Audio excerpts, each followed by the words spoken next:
Hola, matestuberos! Avui anem a veure el concepte de circuits en sèrie. En els circuits ens podem trobar sempre diferents tipus de connexions elèctriques. I tenim una peculiaritat que seria la connexió en sèrie. Entendrem com a connexió en sèrie quan tenim una resistència al circuit i el final d'una resistència, que seria aquest, és l'inici de la següent resistència. Llavors, aquestes dues resistències estan connectades en sèrie. Amb les tensions, els voltatges, pot passar el mateix. Veieu? Aquests d'aquí estan connectats en sèrie perquè el final d'un és l'inici de l'altre. Llavors, com es comporten aquests elements quan estan connectats en sèrie? Doncs, per poder operar i per poder realitzar càlculs, el nostre objectiu seria trobar una versió més senzilla equivalent al circuit que teníem a l'inici, com seria aquest d'aquí. Llavors, aquest circuit d'aquí trobarem una resistència equivalent que serà sempre la suma de les resistències que tinguem en sèrie i per trobar la tensió total serà també la suma de les tensions que tinguem connectades en sèrie.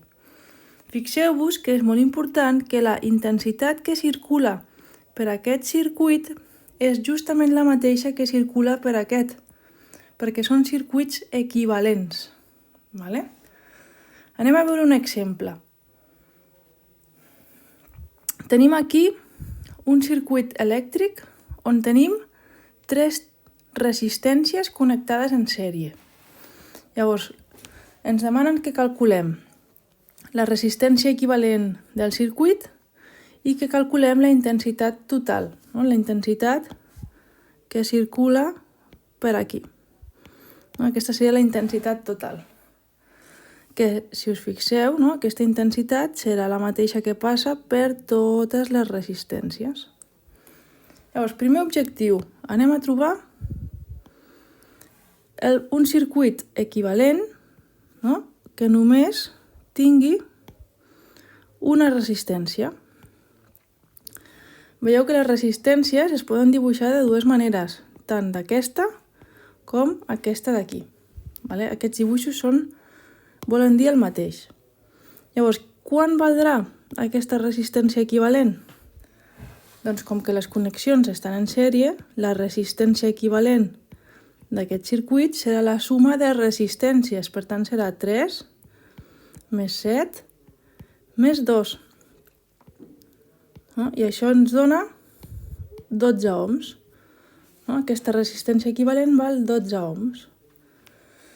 En el cas de la tensió no tenim cap canvi, es queda igual, amb 24 volts. Llavors, quan valdrà la intensitat? Doncs per calcular la intensitat, recordeu que hem de conèixer la llei d'Ohm, que diu que la tensió és proporcional a la intensitat i la resistència, i d'aquí podem saber que la intensitat és la tensió partit la resistència. Si substituïm dades, la tensió val 24 volts, la resistència val 12 ohms, la divisió d'això ens diu que la intensitat val 2 amperes. Per tant, ja sabem que per aquí circula una intensitat total equivalent a 2 amperes, que serà la mateixa que la que circula per aquí, perquè recordeu que són circuits equivalents. Amb això, ara, què podem fer? Fixeu-vos, ara podríem calcular quina tensió, perquè recordeu que la tensió o el voltatge és la força que impulsa la intensitat pel circuit. Però clar, cada resistència, aquesta serà la resistència 1, aquesta la 2 i aquesta la 3, cada resistència es queda amb una certa intensitat o amb una certa tensió d'aquí, perquè com que la tensió és la força que empeny els electrons per aquí, doncs aquesta resistència es quedarà amb una mica de força, aquesta amb una altra i aquesta amb una altra. Llavors anem a calcular les tensions parcials. Això es coneix com tensió parcial. Doncs quan valdrà la tensió de la resistència 1? Serà aplicar la llei d'Ohm, la intensitat que circula per la resistència 1 per la resistència 1. La intensitat que circula per la resistència 1 és exactament igual que la intensitat total, perquè és el mateix fil. Llavors serà 2 per 3, i això ens dona 6 volts. Per tant, la resistència 1 gasta 6 volts de la tensió que teníem. Anem a veure la resistència 2. Doncs exactament igual, la intensitat que circula per la resistència 2 per el valor que té aquesta resistència. En aquest cas serà 2 amperes per el valor de la resistència, que són 7 ohms, i això ens dona 14 volts. I la tensió 3, doncs exactament igual, la intensitat que circula per la resistència, i això ens donarà 4 volts.